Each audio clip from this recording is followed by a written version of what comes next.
all, my name is Emily and I'm the garden coordinator here for Jan's Garden at the North Texas Food Bank, and welcome to this week's episode of Homegrown to Homecooked. Today we're talking all about watermelons. Hi, I'm Kim. I'm a weekly volunteer here in Jan's Garden, and today I'm making a summer melon salad with feta and mint. Hi, I'm Sheetal Jaishankar. People also call me SJ. Today I'll be making a fresh watermelon, lime, and mint juice. Great, so let's get started. In Jan's Garden, we always like to start off our premier produce with some fun facts. So watermelon actually is native to Southern Africa, which is part of the reason why it does so well here in Texas as well. It's also related to squash and cucumber, so it's in the cucurbit family, and Texas is one of the top producers in the US for watermelon. Lucky us. Since watermelon does so well here in Texas, you can probably guess the growing requirements that they need. They need a long, hot, dry growing season and pretty high temperatures. Watermelon are gonna do best in 75 and above. I've seen in our garden there was really great success when it was about 80, 85 and above. This year here in Jan's Garden, we had to replant our watermelon seeds multiple times because the spring was so wet and it was so cool. So once the rain dried up, we were able to plant our seeds and they germinated really, really fast. That was really great. So they definitely want those long, dry, hot summers. Now that doesn't mean they don't want water. Your plants are still gonna need about 1 inch of water a week, but you wanna make sure that they drain really, really well. And that's where how you plant your seeds really comes in. And watermelons really like to be planted in a mound. As I'm sure you guessed, since watermelon thrive down here in the summer, they also really need full sun. So that's about 6 to 8 hours of sunlight for the plants each day. Our Texas sun is really intense, so even 4 to 6 might be enough to get your watermelons growing and producing. Now, watermelons, there are a lot of varieties. This year, we are growing icebox and sugar baby variety watermelons. And most varieties are gonna be ready in about 3 months, give or take a couple of weeks depending on the variety. Now, down here in Texas, you can direct seed and plant your seeds outside about April until July, actually. You wanna make sure that you're definitely planting your seeds outside after our average last frost date. You definitely don't want there to be any frost once these seeds are in the ground. That average last frost date for us is about mid-March, around March 16th. Once you have your seeds in the ground, they're gonna just sprout like crazy. They're really gonna germinate really fast, and you're gonna be getting your watermelons. They should be ready to harvest in about 3 months. Whenever you plant your watermelon seeds, you want to make sure you plant them about 1/2 inch to 1 inch into the ground. So that's a pretty good ways down. You can kind of use the front part of your knuckle as a gauge for that inch. And you actually want to build up soil into a mound. The mounds are going to be about 6 inches to 12 inches. There's not really a firm size that it needs to be, but you want the soil to be raised up to help with drainage. So again, they need water, but they really like that drained soil. And you can put about 3 to 4 seeds per mound, but you want to make sure that once those watermelons start to grow, if you have all of those seeds sprouting, you want to make sure you thin that mound to about 1 to 2 watermelons per mound. And you can do that once the vines are a couple of inches long. And if you're careful, you can transplant those little seedlings into another container or an area of your garden. Just be sure that you do it in the evening, because if you do it during the day, the sun is too intense and hot. Even if you do it in the morning, and it can really make your plants wilt. They even may get so shocked that they die. So evening is the best time to make sure that they have all evening to try to get in as much water as possible through those roots and be ready for the next day. One trick that I like to use whenever I am planting my watermelon seeds, and this can go for cantaloupe, honeydew, or watermelon, but what I like to do is once I create my mound, instead of putting 3 to 4 seeds in one hole, I like to make sure that I make 3 or 4 different holes and put 1 seed in each. That way, whenever they all sprout, which they probably will, it's easier to transplant because you don't have to pick apart the seedlings that are all in one spot. You can gently dig out the seedlings and have a little bit more space away from the ones that you are going to leave in the mound so their roots aren't disrupted. One thing that's really important to keep in mind whenever you are growing watermelon is that you want something to cushion the watermelon between the soil, or if you have wet grass like we do here in some places in Jan's Garden, you want to make sure that you have mulch or hay. You can even use cardboard to let the watermelon sit on so it doesn't rot in the wet soil or in the wet grass. And this one right here, you can tell isn't fully ripe. So let's talk about how to know if a watermelon is actually ripe. Now, a lot of these techniques you can use in the store. There is one where we're going to talk about how to harvest off the vine. But if you're in the store or if you're in your garden, one way to know if a watermelon is ripe is to do the thump test.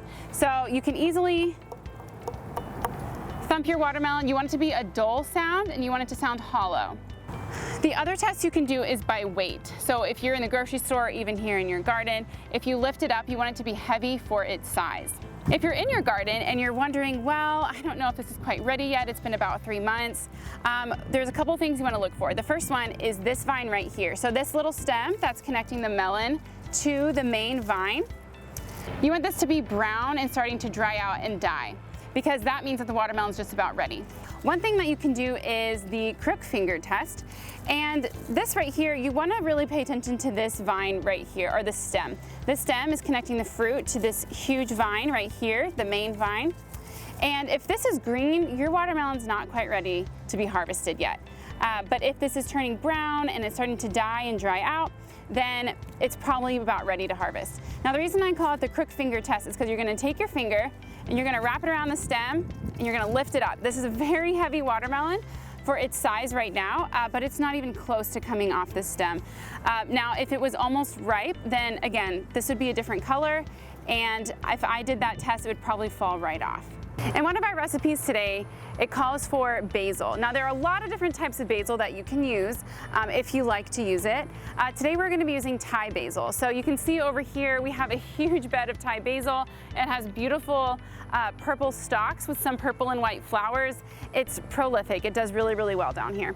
And so I'm going to show you how to harvest your herbs. And this is really going to be a technique that's good for all herbs, and how you can use it in your recipe. Whenever you're harvesting your herbs, you want to make sure you pick a stem that does not have tall flower stalks on it. You want to get one that's a little bit more immature than that. So you can pinch it off with your fingers, or you can use pruners and cut it off. It is best to cut it off at a node, which is going to be right here where the leaves grow along the stem. I got mine off just right above some leaves. And all you need to do is you're going to take your fingers and just point your finger and your thumb, and you're just going to put it at one of the nodes, and you're just going to slide your fingers down the stem. Let's see if I can get a good grip on this. So you can see that all the leaves are in my hand and the stem is clear of the leaves. And that is one way that you can easily get your leaves off the stem and chop them up for your recipe.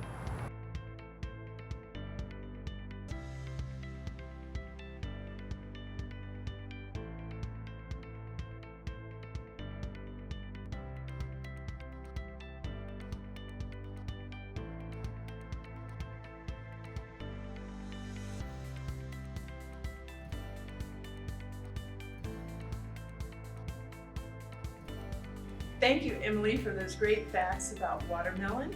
Today we're going to make a couple of terrific recipes using watermelon from the garden.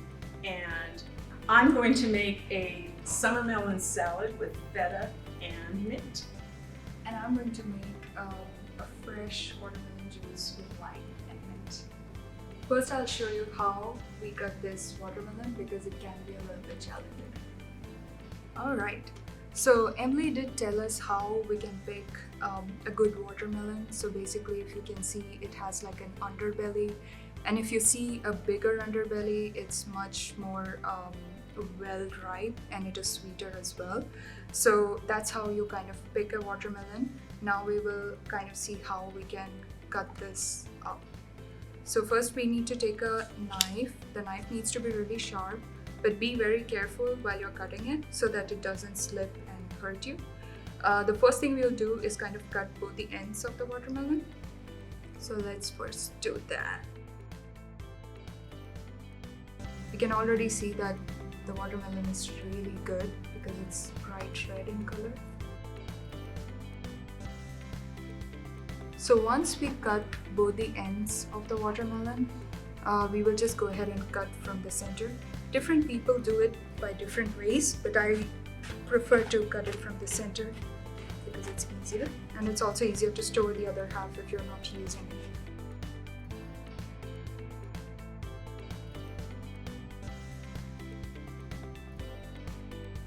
As you can see, it's really bright red, which means that this is going to be a really sweet watermelon. So let's just keep one end on the side, and we will use about that much for our juice today, and we'll use a little bit from this part for Kim's recipe. Now once you're done cutting it from the center, we'll cut the rinds off.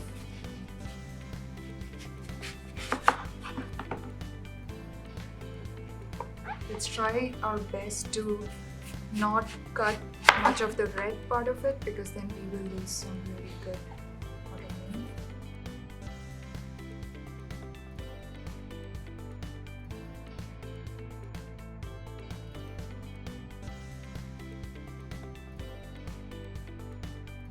So once we cut the white portion of the watermelon, just kind of slices into small pieces.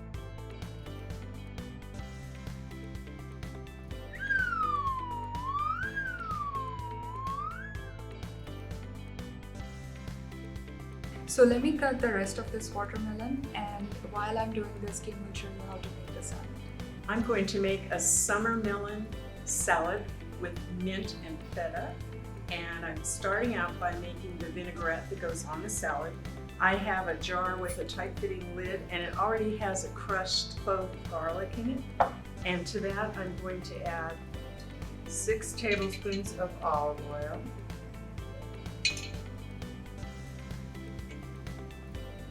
and I'm using olive oil, but you could use any unflavored oil that you like. And then 3 tablespoons of red wine vinegar.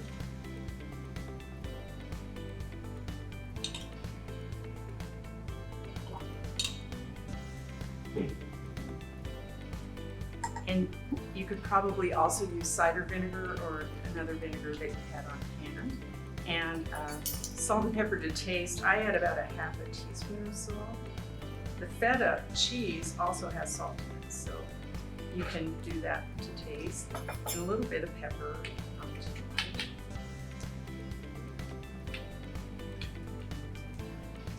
Okay, and then I'm going to chop some mint. Okay, I'm chopping the mint, and we want to do it kind of finely, so I'll probably go over this a second time. You need 1/4 of a cup. That's probably it. We grow several kinds of mint in the garden. This is a spearmint, but we also have an orange mint, a pineapple mint, a chocolate mint, lots of different flavors.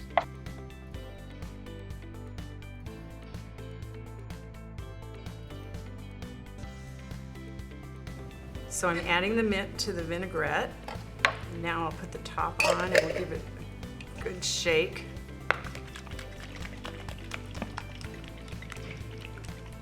And then we'll set it aside while we put the salad together. So now I'm going to assemble the salad. So we have 4 cups of watermelon that SJ cut up so beautifully. And we have 2 cups of cantaloupe. We're also growing cantaloupe out in the garden. And I'm adding 1/2 cup of diced cucumber and 1/4 cup of finely diced onion. And then we'll give the dressing a shake and pour it over the salad. I don't use all of the dressing. I give it probably about half, and then see how it looks, and then add more if I feel like that. So then we'll toss this all together. It smells good. And then I'm going to put it in a serving bowl.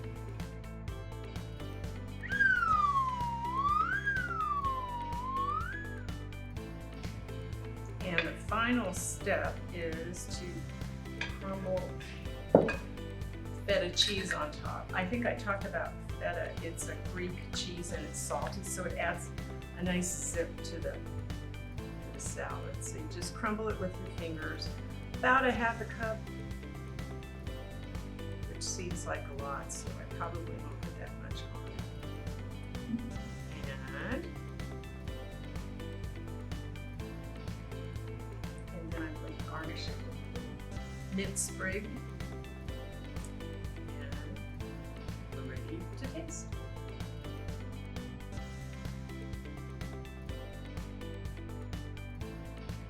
Alright, so Kim's salad looks absolutely amazing. And now we'll proceed towards our watermelon lime mint juice. This is a really fun recipe to make it with your family, your kids, and it's really refreshing and hydrating.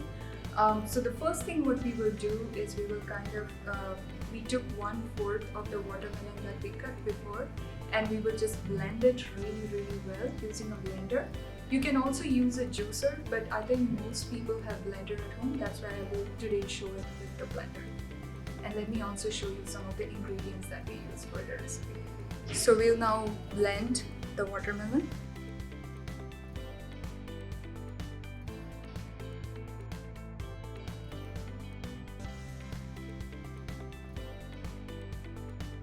So this is kind of a lesson for you. If you put too much of watermelon, you will have to keep shaking it to blend the entire thing. So try to put a lesser quantity of watermelon, and then you can blend it 2 or 3 times.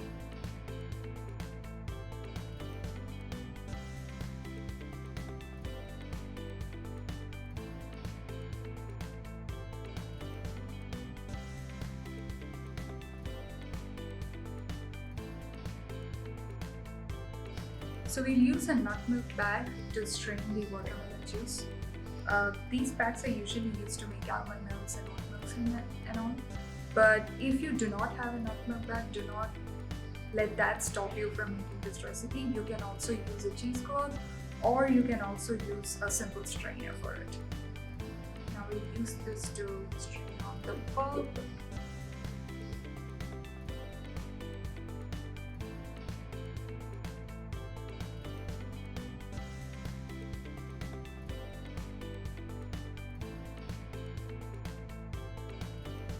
So the advantage of using this bag is that you would just need to strain it once. If you're using a cheesecloth or a strainer, you might have to do it 2 or 3 times. But it's not very time taking, so you can choose either of the options. It's fine.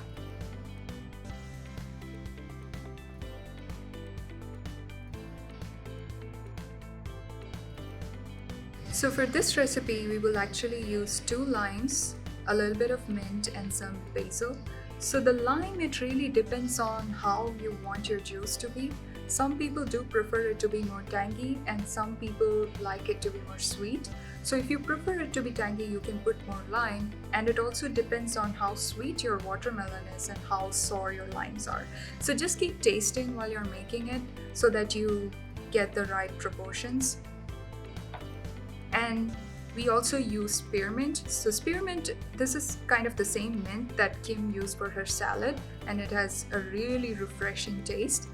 In addition to this, I also opted for using some basil. We have some really fresh basil growing in our Jan's garden. This is sweet basil and some Thai basil. If you do not have this basil at hand, do not worry about it. You can still just use the mint and get a really good taste. I just think that this adds a little bit more of flavor to the juice. So now we'll go ahead and cut the limes up so that we squeeze it into the watermelon juice. What we will do is we will just cut up a small wedge.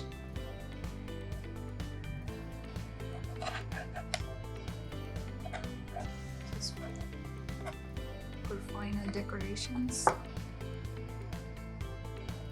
So here's our juice. You can go ahead and squeeze the limes in.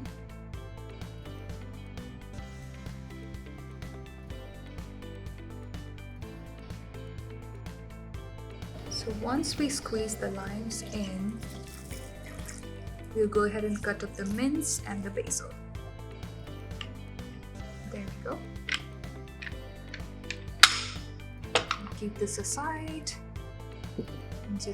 So for the mints, you can either also just bruise them up. I have noticed that if you chop them up into smaller pieces, it gives out more of its flavor.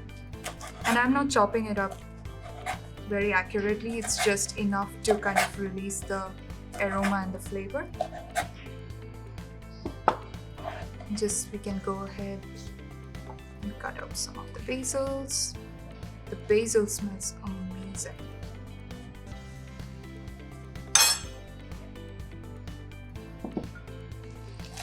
And again, it does not require any accuracy, just randomly cut these up, just enough to release the flavors.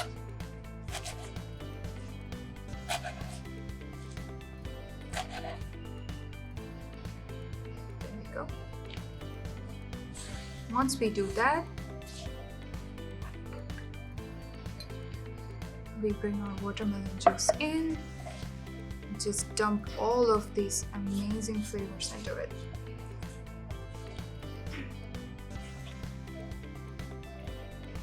Mix them up.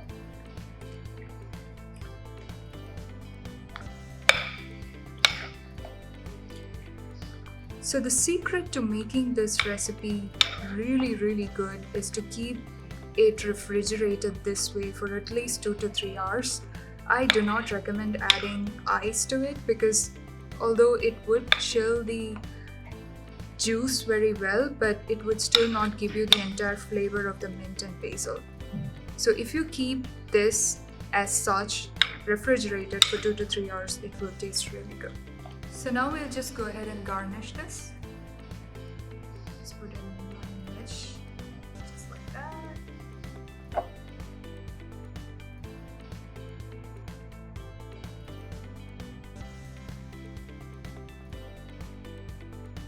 If you want to really go crazy with it, you can also add some slices of kiwi to this. It would just add to its flavor, but it tastes good just like this as well.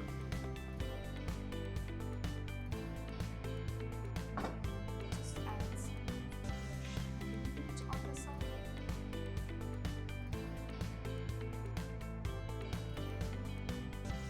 There you go. Watermelon lime juice is ready.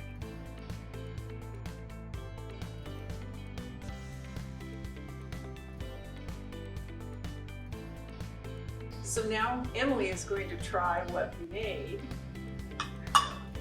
The salad is so beautiful, I just want to say, and this juice. This is a beautiful meal. And this is a really good, unique salad for the summer, and juice is something different to add to a party or something different. Oh, I'm so excited. This is going to be so good. Y'all, this is another win. We don't make bad food here. I love the colors. It's just so delicious. And the feta really brings out the taste in the watermelon and just all the different elements of the salad. So really, really good.